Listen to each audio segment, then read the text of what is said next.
Good morning વિદ્યાર્થી મિત્રો। હવે ધોરણ 11 ની અંદર મિત્રો આપણું ચેપ્ટર 7 પ્રાણીઓમાં રચનાકીય આયોજન બરાબર એના ઉપર સરસ મજાની ચર્ચા મિત્રો લાસ્ટ લેક્ચરોની અંદર લાસ્ટ બે લેક્ચરોની અંદર મિત્રો આપણે ખાસ કરીને જે તંતુ કોષો છે કે મેદપૂર્ણ પેશીના કોષો છે બરાબર તંતુઓ પીળા તંતુ બરાબર સફેદ તંતુ એ બધા જ એક્સ્ટ્રા પોઈન્ટ ઉપર આપણે ચર્ચા કરી ગયા। મેં તમને કીધેલું કે તમે એ તંતુઓ કે એ કોષોની રચના પ્રોપર તૈયાર કરી દેજો કારણ કે આગળની પેશી રચનાઓમાં એમનો 100% ઉલ્લેખ થવાનો છે અને માહિતી ત્યાં અધૂરી હશે તો એ માહિતીને આપણે એમ સમજી લઈએ કે એ પૂર્ણ કરવામાં આપણને ખૂબ જ ફાયદાકારક સાબિત થઈ શકે છે। રેડી?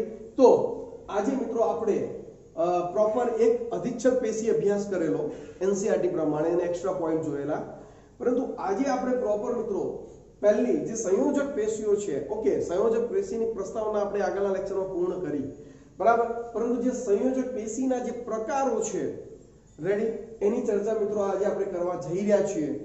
પહેલી છે મિત્રો શિથિલ સંયોજક પેશી। કઈ મિત્રો? શિથિલ સંયોજક પેશી। હવે આ શિથિલ સંયોજક પેશીની વાત કરીએ મિત્રો તો શું કહે છે? જો આ પેશીમાં કોષો તેમજ તંતુઓ એકબીજા સાથે અર્ધ તરલ આધારક પદાર્થમાં શિથિલતાથી ગોઠવાયેલા હોય છે। દાખલા તરીકે તંતુ ઘટક પેશી બરાબર। હવે આપણને શિથિલ સંયોજક પેશીમાં શું કહેવા માંગે છે કે એક તો આધારક દ્રવ્ય મિત્રો આધારક દ્રવ્ય માટે તમને એનસીઈઆરટીમાં એક વાક્ય વાપરેલું હતું કે ફેરફાર કરેલ પોલીસેકેરાઇડ્સ અને આપણે એક્સ્ટ્રા પોઈન્ટમાં જોયેલું મ્યુકોપોલીસેકેરાઇડ્સ બરાબર કે જે શ્લેષ્મયુક્ત કહી શકીએ બીજા પ્રોટીન ઘટકો શર્કરા સાથે મિશ્ર થયા હોય બીજા ઘટકો ઇલેક્ટ્રોલાઇટ મિશ્ર થઈ અને જે આધારક દ્રવ્ય બને એટલે આપણે મ્યુકોપોલીસેકેરાઇડ્સ તરીકે ઓળખીએ છીએ અને આપણે બુકમાં શબ્દ વાપર્યો હતો ફેરફારયુક્ત પોલીસેકેરાઇડ્સ બરાબર એનો આધારક દ્રવ્ય તરીકે ઉપયોગ કરવામાં આવે છે। તો સમજી લો કે આજે મેં સ્પેસ દર્શાવેલો છે મિત્રો બરાબર એ બધું શું છે મિત્રો આધારક છે બરાબર કે જ્યાં કોષ રસથી લઈને બધા ઘટકોની શું જોવા મળે હાજરી જોવા મળે।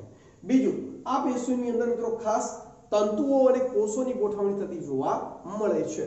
રેડી? તો એવી જ એક પહેલી પેશી છે મિત્રો કઈ તો કે તંતુ ઘટક પેશી। કઈ પેશી મિત્રો? તંતુ ઘટક પેશી। હવે આપણને આ બુકનો ડાયાગ્રામ મિત્રો આપણે દોરેલો છે બરાબર તો એની અંદર પહેલા કોષો જોઈએ મિત્રો તો આપણને કોષો કયા કયા જોવા મળે? જો એક તો તંતુ કોષ છે રેડી તો એક થઈ ગયા આપણા તંતુ કોષ રેડી। બીજા છે મિત્રો કયા તો કે આપણા માસ્ટ કોષ જે ઓલરેડી મેં લખી દીધા છે અને ત્રીજા છે મિત્રો આપણા બૃહદ કોષો બરાબર। તો આ ત્રણ પ્રકારના કોષો તંતુ ઘટક પેશીમાં ખાસ જોવા મળે છે ઓકે। એનસીઈઆરટી ની વાક્ય રચના આપણે જોઈએ બરાબર પરંતુ એની અંદર બહુ વધારે વર્ણન નથી મિત્રો બરાબર પરંતુ આપણે એનું એક્સ્ટ્રા નોલેજ લઈ લીધું છે કે ભાઈ આ તંતુ કોષો જે ખાસ પ્રોટીનના સંશ્લેષણના સ્ત્રાવના કાર્ય સાથે સંકળાયેલા છે અને એ પ્રોટીન બે પ્રકારના છે કોલેજન પ્રોટીન અને બીજું છે ઇલાસ્ટિન પ્રોટીન। ઇલાસ્ટિન પ્રોટીનમાંથી પીળા તંતુઓનું નિર્માણ થાય છે જેની સ્થિતિસ્થાપકતા વધુ મજબૂતાઈ ઓછી। તો પેલી બાજુ કોલેજન પ્રોટીનમાંથી કોલેજન તંતુ બને છે સફેદ તંતુ બને છે બરાબર જેની મજબૂતાઈ વધુ સ્થિતિસ્થાપકતા ઓછી છે। યાદ કરો મિત્રો એટલે જો ત્યાં તૈયારી હશે તો તમને આ તંતુ કોષો વિશે ક્યાંય તકલીફ પડશે નહીં બરાબર। તો એ તંતુ કોષો મિત્રો અને જે સૌથી મોટામાં મોટા કોષ છે એ જો મિત્રો મેં બ્લુ બોલપેનથી મેં દર્શાવેલા છે તંતુ કોષ જે સાકી છે મિત્રો રેડી કે નહીં? તો જે સૌથી મોટામાં મોટા તંતુ કોષ જે આ પ્રોટીનના સંશ્લેષણના સ્ત્રાવના કાર્ય સાથે શું છે સંકળાયેલા છે। ચલો એ ક્લિયર થઈ ગયું। બીજી વાત કરીએ મિત્રો તો કે બૃહદ કોષો યાદ કરો ભક્ષક કોષ તરીકે વર્તે છે બરાબર જે આપણે એમ કહી શકીએ કે જેટલા બી સૂક્ષ્મ જીવો આ પેશીની અંદર દાખલ થશે વાયરસ દાખલ થશે અથવા વિષારી દ્રવ્યોનું નિર્માણ થયું હશે તો એ બૃહદ કોષો એનું શું કરશે ભક્ષણ કરી જાય છે બરાબર। માસ્ટ કોષ મિત્રો માસ્ટ કોષ માટે મેં અહીંયા શબ્દ ત્રણે ઉલ્લેખ કરી દીધા છે જુઓ હિસ્ટેમાઇન સેરેટોનિન અને હિપેરિન યાદ આવે છે કે નહીં મિત્રો? હિસ્ટેમાઇન એક તો એલર્જીની પ્રક્રિયામાં મહત્વનો ભાગ ભજવે છે બીજું આપણને જ્યાં વાગ્યું હોય તે રુધિર પ્રવાહ ઝડપી કરે છે સોજાની પ્રકૃતિ પ્રેરે છે દાહ બળતરા યાદ છે કે નહીં મિત્રો? એ બધું હિસ્ટેમાઇન સાથે સંકળાયેલું છે. સેરેટોનિન વાગેલી જગ્યાએ રુધિર વાહિનીઓનું સંકોચન પ્રેરે, જેથી રુધિર વધારે બહાર વહી જતું શું કરે? અટકાવે છે. બધા પોઈન્ટ ચર્ચા કરી ગયા છે મિત્રો. આ શબ્દો પડે ને તમને માઇન્ડમાં યાદ આવવું જોઈએ, તો જ તમે કહેવાય કે પ્રોપર તૈયારી કરી છે. રેડી? એના પછી મિત્રો હિપેરિન. તો હિપેરિનને પણ તમે યાદ કરી શકો છો કે ભાઈ હિપેરિનનું કાર્ય શું હતું? તો કે બિન ઈજાગ્રસ્ત રુધિર વાહિનીઓ. મિત્રો ઈજાગ્રસ્ત રુધિર વાહિનીઓમાં તો સેરોટોનિન વધારે રુધિર બહાર વહી જતું અટકાવવાનું કાર્ય કરે છે, પણ જે બિન ઈજાગ્રસ્ત છે, મતલબ કે મિત્રો ઈજાગ્રસ્ત હોય ને, હા એક વસ્તુ ક્લિયર કરી દો, ઈજાગ્રસ્ત હોય ત્યાં રુધિર જામવાની ક્રિયા થાય, રુધિર વધારે બહાર ન જાય એટલા માટે. પરંતુ જે બિન ઈજાગ્રસ્ત છે અને જો રુધિર જામી જાય તો જે તે અંગમાં એ પ્રોબ્લેમ ક્રિએટ થાય. તો હિપેરિન બરાબર એ કુદરતી ગંઠક છે, એવો શબ્દ આપણે વાપરેલો. ભાઈ એ રુધિર જામવાની ક્રિયાને અટકાવે છે, કે ભાઈ રુધિર જામવા દેતો નથી. તો એ કાર્ય કોનું છે મિત્રો? હિપેરિનનું છે. ખ્યાલ આવી ગયો? તો એ ત્રણેય કોષોની આપણે ચર્ચા કરી ગયા હતા. હવે એની અંદર ગોઠવાયેલા જુઓ મિત્રો, મેં અહીંયા બ્લેક બોલપેન થી કોલેજન તંતુ બતાવેલા છે, રેડ બોલપેન થી પીળા તંતુ બતાવેલા છે. કોલેજન તંતુ પણ તમે યાદ કરી શકો છો મિત્રો. આપણે એમ કહી શકીએ સમૂહમાં ગોઠવાયેલા છે, તરંગિત છે. રેડી કે નહીં? અશાખિત છે. જો આ બ્લેક બોલપેન થી દર્શાવેલા, જે રેડ બોલપેન થી તમે જુઓ એકલવાયા છે, શાખિત છે, બરાબર, જાળાકાર જેવી રચના કરે છે, બરાબર. પીળા તંતુમાં સ્થિતિસ્થાપકતા વધુ, તો કોલેજન તંતુમાં મજબૂતાઈ વધુ પૂરી પાડે છે. ઓકે, તો બધી માહિતી મિત્રો આપણે ઓલરેડી જાણીએ છીએ. રેડી કે નહીં? હવે એનસીઈઆરટી આપણને કેટલું આપ્યું છે એ જોઈ લઈએ, કે જે તમે થિયરિકલ તો એટલું જ તૈયાર કરવાનું છે, પણ પેલા નોલેજ હશે તો તમને ક્યાંય તકલીફ પડશે નહીં. જો તંતુ ઘટક પેશી કે જે ત્વચાની નીચે આવેલી હોય છે, ક્યાં આવેલી છે મિત્રો? ત્વચાની નીચે. અને ઘણી વખતે તે અધિચ્છદીય પેશી માટે આધારકીય માળખું પૂરું પાડે છે. ઘણી વખતે તે અધિચ્છદીય પેશી માટે, મતલબ અધિચ્છદીય પેશી સૌથી બહારના ભાગે હોય, ખ્યાલ આવી ગયો? તો એની નીચે સંયોજક પેશી આવેલી છે, બરાબર. સમજી લો કે ભાઈ આ જે અધિચ્છદ પેશી આવેલી છે, એક એક્ઝામ્પલ. તો એક્ઝેક્ટ એની નીચે મિત્રો આ રીતે આપણે એમ કહી શકીએ સંયોજક પેશીની ગોઠવણી થયેલી જોવા મળે. એટલે અધિચ્છદીય પેશીને એક આધાર પૂરો પાડવાનું કાર્ય પણ કોણ કરે છે મિત્રો? સંયોજક પેશી કાર્ય કરે છે. આ સિવાય તે શું ધરાવે છે મિત્રો? તંતુ કોષો. કોષો કે જે તંતુઓનું નિર્માણ કરે. પણ કયા તંતુ? તો કે કોલેજન તંતુ અને પીળા તંતુ. પણ એ કોલેજન તંતુની માહિતી શું છે, પીળા તંતુની માહિતી શું છે, આપણે લઈ લીધી છે મિત્રો. હવે તમને મજા આવશે કે યસ સર, આ તો જાણીએ છીએ, આનો એક્સ્ટ્રા પોઈન્ટ આપણને ખબર હશે. બની શકે પહેલા બે લેક્ચરની અંદર તમને ક્યાંક તકલીફ પડી હશે, કારણ કે જ્યારે એક્સ્ટ્રા પોઈન્ટ આવે ને એટલે ભલભલાના મગજ ચક્રમિત થતા હોય છે. પરંતુ હવે હું કહું કે ચલો એનસીઈઆરટી માંથી જ પેપર આવશે, બેઠું આવી ગયું, પરંતુ આ બધા વિશે નોલેજ હશે ને તો તમને એમસીક્યુ ટીક કરવામાં વધારે મજા આવશે, બરાબર. એટલા માટે આપણે પહેલા એની માહિતી લઈ લીધી, આજે આપણે એને ભણી રહ્યા છીએ. હવે એમ કે તંતુ કોષો કે જે તંતુઓનું નિર્માણ કરે, તો હા ખબર છે કે ભાઈ આ તંતુઓ જે ખરા પીળા તંતુ અને સફેદ તંતુ, યસ, એક આ તંતુ કોષો તો નિર્માણ કરે, કયા પ્રોટીનના બનેલા છે, બધું જ ચિત્ર તમારા માઇન્ડમાં ક્લિયર છે, બરાબર. આગળ બૃહદ કોષો એટલે કે ભક્ષક કોષો, ભક્ષણના કાર્ય સાથે સંકળાયેલા છે, અને માસ્ટ કોષો ધરાવે છે, બરાબર. તો એ માસ્ટ કોષો પણ કયા કયા કાર્યો સાથે સંકળાયેલા છે, બધી જ માહિતી તમારી ક્લિયર છે, બરાબર. તો એનસીઈઆરટી ની અંદર મિત્રો તંતુ ઘટક પેશી માટે આપણને આટલો પોઈન્ટ આપ્યો છે, બરાબર. પણ તમને તો આખું બધું જ ક્લિયર કટ થઈ ગયું હશે. રેડી? ઓકે. હવે આપણી જે આ શિથિલ સંયોજક પેશી છે, એ શિથિલ સંયોજક પેશીની બીજી એક પેશી છે મિત્રો, કઈ કે મેદપૂર્ણ પેશી છે, બરાબર. હવે મિત્રો મેદપૂર્ણ પેશીની વાત કરીએ તો આની પણ આપણે માહિતી ઘણી ખરી લઈ લીધી છે મિત્રો, કે ભાઈ મેદપૂર્ણ પેશી એટલે વિશિષ્ટીકરણ પામેલી પેશીના કોષો કે જ્યાં મેદનો શું થાય? સંચય થાય છે, સંગ્રહ થાય છે, મેદ કણિકાઓનો, બરાબર. કે મિત્રો આપણે જે ખોરાક લઈએ છીએ, બરાબર, ખોરાકનું પાચન થાય, બરાબર, અને અપાચિત ખોરાક તો બહાર નિકાલ પામે છે, પણ ઘણીવાર વધારાનો જે ખોરાક છે, બરાબર, કે આપણા શરીરમાં જે વધારાના જે ઘટકો છે એનું કન્વર્ટ થાય છે મેદની અંદર, ચરબીની અંદર, અને પછી એ મેદ કે ચરબી આપણા ત્વચાના નીચેના લેયરોમાં, ત્વચાના અંદરના ભાગોમાં ત્યાં શું થાય? ની જમાવટ થતી જોવા મળે છે. રેડી? તો એ જ જમાવટની જે ક્રિયા છે અથવા તે કોષો પેશી રચનાઓ છે એને મિત્રો મેદપૂર્ણ પેશી તરીકે ઓળખવામાં આવે છે.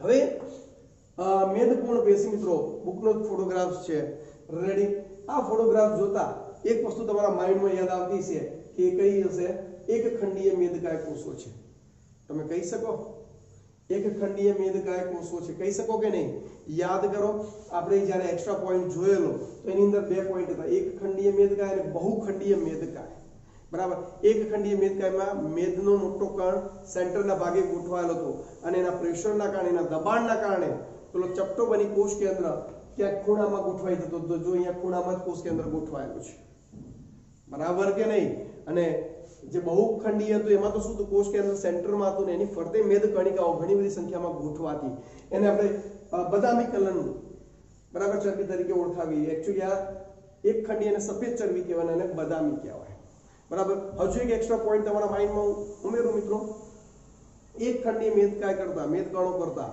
બહુખંડીય મેદકણો જે ચરબીનો પ્રદેશ છે એ વધારે ઊર્જા પૂરી પાડે છે અનેક ગણી વધારે ઊર્જા હા મિત્રો અનેક ગણી વધારે ઊર્જા પૂરી પાડવાનું કાર્ય બહુખંડીય મેદકાય કોષો દ્વારા થતું હોય છે બરાબર અને તમને એક એક્ઝામ્પલ એવું કહી શકું કે આપણે પેલા ખબર છે પેલી સુસુપ્ત અવસ્થા ધરાવતા અમુક પ્રાણીઓ હોય શીત પ્રદેશમાં ઠંડા પ્રદેશમાં તો એ પ્રાણીઓ 2 મહિના 6 મહિના 12 મહિના જમીનની અંદર ઠંડી ઋતુ જ્યાં સુધી બરફ વરસાદ થતી હોય ત્યાં સુધી એ જમીનમાં દટાયેલા રહે તો એમને એનર્જી ક્યાંથી મળે તો એ પ્રાણીઓ ખોરાકનો સંગ્રહ બદામી ચરબી સ્વરૂપે એટલે બહુખંડીય મેદકાય સ્વરૂપે શરીરની અંદર જમા કરી લે અને પછી સુસુપ્ત અવસ્થામાં એ ચરબીમાંથી પોષણ મેળવી અને સુસુપ્ત અવસ્થામાં પણ એ પોતે જીવંત રહી શકતા હોય છે બરાબર તો એ બહુખંડીય મેદકાય વાળા કોષો રેડી તો ઉપરની સફેદ ચરબી અને નીચેની બદામી કાલનામાં એક થોડું એડ કરી મતલબ મેદ પેશીની આપણે ચર્ચા કરી હતી ને અને બુકમાં વાક્ય રચનામાં જો મિત્રો કોષ કેન્દ્ર છે કોષ રસ પટલ છે એની ફરતે આવેલું અને આ મેદ સંગ્રહિત વિસ્તાર છે એટલા માટે કે ફોટોગ્રાફ બી આપણે જોતા રહેવા પડે કારણ કે કોઈ વાર પૂછાઈ જાય તો બરાબર હવે એનસીઆરટી આપણને મેદપૂર્ણ પેશીમાં કેટલું આપ્યું છે એની ચર્ચા કરી લઈએ જો મિત્રો મેદપૂર્ણ પેશી મુખ્યત્વે ચામડીની નીચે આવેલી હોય છે ક્યાં આવેલી હોય છે ચામડીની નીચે આ પેશીના કોષો મેદના સંગ્રહ માટે વિશિષ્ટીકરણ પામેલા હોય છે આ પેશીના કોષો મેદના સંગ્રહ માટે કેવા વિશિષ્ટીકરણ પામેલા છે બધી ચર્ચા થઈ ગઈ છે મિત્રો જો જે વધારાના પોષક પદાર્થો કે જે ત્વરિત રીતે ઉપયોગમાં લેવાતા નથી મતલબ જેનો ઉપયોગમાં હાલ લેવાનો નથી એવા ઘટકો તે મેદમાં રૂપાંતરિત પામે છે અને આ પેશીમાં સંગ્રહ પામે છે એટલે વધારાનો જે આપણો ખોરાકનો જથ્થો જે ખરો આપણા શરીરમાં સંચય પામેલો છે એ મેદમાં કન્વર્ટ થઈ જાય છે અને મેદપૂર્ણ પેશીમાં એનો સંગ્રહ થઈ જાય છે બરાબર ઓકે મેદના આધારે એક ખંડીય કે બહુખંડીય એની ચર્ચા આપણે કરી ગયા છે બરાબર મિત્રો મેદપૂર્ણ પેશી આપણે એમ કહી શકીએ કે એક તો ખાસ ત્વચાની નીચે તો છે જ પરંતુ આપણે એમ કહી શકીએ જેમ કે આપણું મૂત્રપિંડ છે કિડની તો એની પરતે પણ મેદનું આવરણ જોવા મળે આપણા આંતરડાના આંત્રબંધ અને બધા પોઈન્ટ આવે છે બરાબર પાચન તંત્રને લગતા તો ત્યાં પણ મેદની હાજરી જોવા મળે છે મિત્રો ઘણી બધી જગ્યાએ મિત્રો મેદની હાજરી આપણા શરીરમાં જોવા મળતી હોય છે અને જે અગત્યનો ઘટક કહી શકાય ચલો ક્લિયર છે તો એ થઈ ગઈ મેદપૂર્ણ પેશી તો આપણે એમ કહી શકીએ કે શિથિલ સંયોજક પેશી મિત્રો કઈ શિથિલ સંયોજક પેશીના બંને પ્રકાર તંતુ ઘટક પેશી અને બીજી મેદપૂર્ણ પેશી એ બંને તમને ક્લિયર કટ થઈ ગયા હશે ચલો ક્લિયર છે ખ્યાલ આવી ગયો ને ઓકે હવે બીજી પેશી છે મિત્રો સઘન સંયોજક પેશી કઈ છે મિત્રો સઘન સંયોજક પેશી હવે સઘન સંયોજક પેશીની અંદર મિત્રો અહીંયા ટોટલી આપણે સઘન સંયોજક પેશીની અંદર ખાસ કરીને પેલા તંતુકોષ બરાબર અને ખાસ કરીને પેલા કોલેજન તંતુ સફેદ તંતુઓની એક વિશિષ્ટીકરણ પામેલી ગોઠવણી અહીંયા જોવા મળે છે બરાબર અને આમાં કેવું હતું કે જે આપણે શિથિલ સંયોજક પેશી જોઈ એમાં આધારક દ્રવ્ય વધારે હતું તંતુ કોષો અને તંતુની માત્રા ઓછી હતી અહીંયા તંતુ કોષો કે તંતુઓ એની માત્રા વધારે છે આધારક દ્રવ્ય ઓછું છે એટલે આ વધારે સઘન સ્વરૂપ કીધું બરાબર પેલું એ થોડું સ્નિગ્ધ તો હોય પરંતુ ત્યાં આધારક દ્રવ્ય વધારે હતું શિથિલ સંયોજકમાં રેડી અને એ આપણે ચાર્ટમાં પણ મેં તમને કીધેલું ચાર્ટની અંદર બી મેં પોઈન્ટ દર્શાવેલો બરાબર તો સઘન સંયોજક પેશી ધ્યાન આપીએ મિત્રો આ પેશીમાં તંતુ તેમજ તંતુ કોષો સઘન રીતે ગોઠવાયેલા હોય છે, બરાબર કે નહીં? આ પેશીમાં તંતુ કોષો સઘન રીતે ગોઠવાયેલા જોવા મળે છે. તંતુઓની ગોઠવણી નિયમિત અને અનિયમિત ભાગ દર્શાવે છે અને તેને સઘન નિયમિત કે સઘન અનિયમિત પેશી કહેવાય છે. મિત્રો એકદમ સરળ અને સિમ્પલ છે. એને શું કીધું? જો આ જે તંતુઓની જે ગોઠવણી છે, સમજો મિત્રો, તંતુઓની ગોઠવણી એ વ્યવસ્થિત હોય, એક જ સમતલમાં બધા ગોઠવાયેલા હોય તો એ કેવી બનવાની? નિયમિત બનવાની. એને નિયમિત કીધું, વ્યવસ્થિત છે, બરાબર. પણ જેમાં તંતુઓ આડા અવળા ઊંધા ચટ્ટા ગોઠવાયેલા હોય, કોલેજન તંતુઓ, તો એને શું કીધું? અનિયમિત ભાગ કીધું, બરાબર. તો નિયમિત એટલે કે એના આધારે જે નિયમિત ગોઠવાયેલા છે તેને શું કહેવાય? સઘન નિયમિત સંયોજક પેશી. અને જે અનિયમિત રીતે ગોઠવાયેલા છે, આડાઅવળા ગોઠવાયેલા છે, તો એને સઘન અનિયમિત સંયોજક પેશી તરીકે ઓળખવામાં આવે છે. એટલે આપણને એના બે પેટા પ્રકાર આગળ આપ્યા છે. આપણને એના શું? બે પેટા પ્રકાર આગળ આપણને આપેલા છે, બરાબર કે નહીં? તો અહીંયા જોઈ શકાય છે મિત્રો કે પહેલી સઘન નિયમિત સંયોજક પેશી. સઘન નિયમિત સંયોજક પેશી શું કહે છે? જો આ પેશીઓમાં સમાંતર તંતુઓના ગુચ્છાની વચ્ચે કોલેજન તંતુઓ હરોળમાં ગોઠવાયેલા હોય છે. શેમાં ગોઠવાયેલા છે મિત્રો? હરોળમાં, બરાબર. એટલે હરોળમાં અને સમાંતર રીતે ગોઠવાયેલા. તમે જો મેં બધી રચનાઓની પણ ખાસ કોલેજન તંતુઓ જો અહીંયા બતાવેલા છે બ્લેક બોલ પેનથી, અને આ બધા તંતુ કોષો અને બાકીના કોષો છે, તો એક તમે જો એક જ સમતલમાં બધા જ કોલેજન તંતુ એક જ સમતલમાં બરાબર રીતે એક વ્યવસ્થિત રીતે ગોઠવાયેલા હોય છે, જેના કારણે એને નિયમિત સઘન સંયોજક પેશી તરીકે ઓળખવામાં આવે છે, બરાબર. હવે આ પેશી ક્યાં જોવા મળે છે? ખાસ મિત્રો અહીંયા ખાસ ધ્યાન આપવા જેવું છે. બે વર્ડ અહીંયા વાપરેલા છે, એક સ્નાયુબંધ અને એક છે અસ્થિબંધ. મિત્રો આ બંને અગત્યના શબ્દો છે અને આપણે સરળતાથી યાદ પણ થઈ જશે. મિત્રો તમે જો આપણે દરેકે દરેક પોઈન્ટ યાદ રાખવાનો છે, સમજવાનું છે, ખાલી ગોખીને કામ નથી ચલાવવાનું, બરાબર. તો સ્નાયુબંધ અને અસ્થિબંધ. હવે આ બંધ છે શું? એકચ્યુઅલી મિત્રો શું હોય છે કે આપણા અંદર કંકાલ સ્નાયુઓ આવેલા, એટલે કંકાલ તંત્ર આવેલું છે, બરાબર, કે જે આપણને પ્રચલનની ક્રિયામાં, હલનચલનની ક્રિયામાં મદદ કરે છે, બરાબર. આ મુવમેન્ટ કરવું છે, બરાબર, મારે ચાલવું છે, એક સ્થાનેથી બીજા સ્થાને જવું છે, રેડી.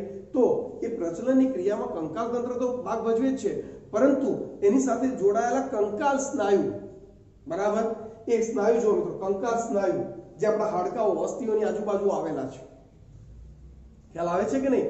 તો એ કાર્ય કરવા માટે મતલબ કંકાલ સ્નાયુ જે ખરા, સ્નાયુને કંકાલની આજુબાજુ આવેલા સ્નાયુને કંકાલ તંત્ર સાથે જોડવું, એટલે જે આ મુવમેન્ટ થઈ શકે, જો હસ્ત કૌશલ્ય આપણું, તો એ કંકાલ સ્નાયુ જે ખરા, કંકાલની ફરતે આવેલા સ્નાયુ, એને કંકાલ સાથે એટલે કે અસ્થિ સાથે, હાડકા સાથે જોડતા સ્નાયુ એટલે સ્નાયુબંધ. એટલે કયા મિત્રો? સ્નાયુબંધ, રેડી. અને બીજું શું કીધું? અસ્થિબંધ, કે જે એક હાડકાને બીજા સાથે જોડે છે, મતલબ બે હાડકાને જોડતી રચના, એટલે આ પોઈન્ટ, બરાબર. અહીંયા તમે આપણે જોઈ શકો છો, આ ભુજાસ્થિ છે મિત્રો, અને અહીંયા અર્ય પ્રકોષ્ઠાસ્થિ છે. તો એ અસ્થિઓને જોડતા વચ્ચે જે સાંધો હોય મિત્રો, અને ત્યાં જે આપણે એમ કહી શકીએ જોડાણ કરતા સ્નાયુ, તો એને અસ્થિબંધ તરીકે ઓળખવામાં આવે. અને તમે એને યાદ કેવી રીતે રાખશો? તો જો કે સ્નાયુબંધ એટલે સ્નાયુને કંકાલ સાથે જોડે, કંકાલ સ્નાયુને મતલબ સ્નાયુ એટલે કંકાલ સ્નાયુ, કંકાલ સ્નાયુને અસ્થિ હાડકા કે કંકાલ સાથે જોડતા સ્નાયુને કંકાલ સ્નાયુ કહેવાય, એટલે કે સ્નાયુબંધ કહેવાય, બરાબર. પણ જ્યારે બે હાડકાને જોડવાની વાત આવે છે, વ્યાડિક નહીં, તો બે હાડકા જ્યારે જોડતા હોય કોઈ સ્નાયુ વડે, તો એને અસ્થિબંધ તરીકે ઓળખવામાં આવે છે. અને બંને એક્ઝામ્પલ છે કોના મિત્રો? સઘન નિયમિત સંયોજક પેશીના. કોના છે વિદ્યાર્થી મિત્રો? સઘન નિયમિત સંયોજક પેશીના છે. ચલો ક્લિયર છે, ખ્યાલ આવી ગયો. હવે વાત કરીએ મિત્રો સઘન અનિયમિત, અને પછી આપણે કમ્પેરિઝન કરીએ, બરાબર. તો મિત્રો અહીંયા એક ફોટોગ્રાફ ઉપરથી તમને ખ્યાલ આવી જતો હશે કેમ પેલાને નિયમિત કીધું ને કેમ આને અનિયમિત કીધું. અહીંયા તમે જોઈ શકો છો મિત્રો કે જે કોલેજન તંતુઓ ખરા, સફેદ તંતુઓ જે ખરા, એની માત્રા વધારે જ છે, બહુ ગુચ્છામાં ગોઠવાયેલા હોય. આ તો આપણે થોડો અવકાશ છોડેલો છે, કારણ કે તમે દૂર રહી એને સમજી શકો, જોઈ શકો એટલા માટે. તમે જુઓ અહીંયા જે આપણે એમ કહી શકીએ કે જે કોલેજન તંતુઓ છે એક જ દિશામાં નથી, આડા અવડા બધી દિશામાં ગોઠવાયેલા છે. તમારો બુકનો ફોટોગ્રાફ પણ આ રીતે જ છે, રેડી. તો તમે જુઓ આડા અવડા ગોઠવાયેલા છે, એટલે કોષો પણ વેરવિખેર પથરાયેલા હોય, કોઈ પ્રોપર દિશામાં ન લાગે, ખ્યાલ આવ્યો? તો પેલાની અંદર શું હતું કે ભાઈ એક જે આપણા કોલેજન તંતુઓ હતા એ કોઈ ચોક્કસ એક જ સમતલમાં ગોઠવાયેલા હતા. તમે જુઓ બરાબર, આ રીતે બીજા આમ નતા ગોઠવાયેલા. ખબર પડે છે કે નહીં? એક જ સમતલમાં ગોઠવાયેલા હતા એટલે એ નિયમિત થઈ ગયું. પરંતુ અહીંયા કોલેજન તંતુઓ આડા અવળા મતલબ બધી બાજુ કોઈ પણ દિશામાં ગોઠવાયેલા હોય. રેડી? એટલા માટે એને સઘન અનિયમિત સંયોજક પેશી તરીકે ઓળખવામાં આવે છે. જોઈએ બુકની વાક્ય રચના. જો આ પેશીમાં તંતુકોષો અને ઘણા બધા તંતુઓ, મુખ્યત્વે કોલેજન તંતુઓ, બરાબર, મુખ્યત્વે કોલેજન તંતુ. એનો મતલબ અહીંયા આપણને થોડા ઘણા આપણે એમ કહી શકીએ પીળા તંતુઓ પણ જોવા મળે છે. શું જોવા મળે? પીળા તંતુ. અને પીળા તંતુઓને કારણે બની શકે કે આ કોલેજન તંતુઓ વેરવિખેર ગોઠવાઈ ગયા હોય. કારણ કે પેલા પીળા તંતુ જાળા જેવી રચના કરે એટલે પેલા કોલેજન તંતુને પ્રોપર ગોઠવવામાં થોડી તકલીફ પડતી હોય એટલે આડાઅવળા ગોઠવાઈ જતા હોય. રેડી? તો ઘણા બધા તંતુ, મુખ્યત્વે કોલેજન તંતુ વિવિધ ગોઠવણી દર્શાવે છે એટલે વિવિધ રીતે પથરાયેલા હોય છે. આ પેશી ક્યાં જોવા મળે? તો ખાસ ત્વચામાં આવેલી જોવા મળે છે. બરાબર. હવે વિદ્યાર્થી મિત્રો, અહીંયા હું તમને ફરી પાછો એક તફાવત બેઝ યાદ રાખવાનું કહીશ કે જેમ કે પીળા તંતુ અને સફેદ તંતુ, તો એ આપણે તફાવત બેઝ સ્વરૂપે આપણે અભ્યાસ કરી ગયા હતા એટલે એમાં તમને તકલીફ નહીં પડે. બીજું, તમે સઘન સંયોજક પેશી એટલે કે નિયમિત સંયોજક પેશીને અનિયમિતને પણ એક તફાવત સ્વરૂપે તમે યાદ રાખી શકો કે ભાઈ પેલાની અંદર કોલેજન તંતુઓ એક વ્યવસ્થિત રીતે ગોઠવાયેલા છે, અહીંયા કોલેજન તંતુઓ આડા અવળા પથરાયેલા છે. ખ્યાલ આવે છે કે નહીં? બાકી બધી રચના સેમ છે. બરાબર. બની શકે આમાં પીળા તંતુઓની થોડી ઘણી વધારે હાજરી જોવા મળતી હોય જેના કારણે કોલેજન તંતુઓ વેરવિખેર થઈ ગયા. બરાબર. અને બીજો એક ખાસ પોઈન્ટ આ ત્વચાની અંદર જોવા મળે તો પેલાની અંદર સ્નાયુબંધ અને અસ્થિબંધને તમે યાદ રાખી શકો છો. ખ્યાલ આવે છે કે નહીં? તો એ રીતે સરળતાથી આપણે બધા પોઈન્ટને ક્લિયર કરી શકીએ છીએ.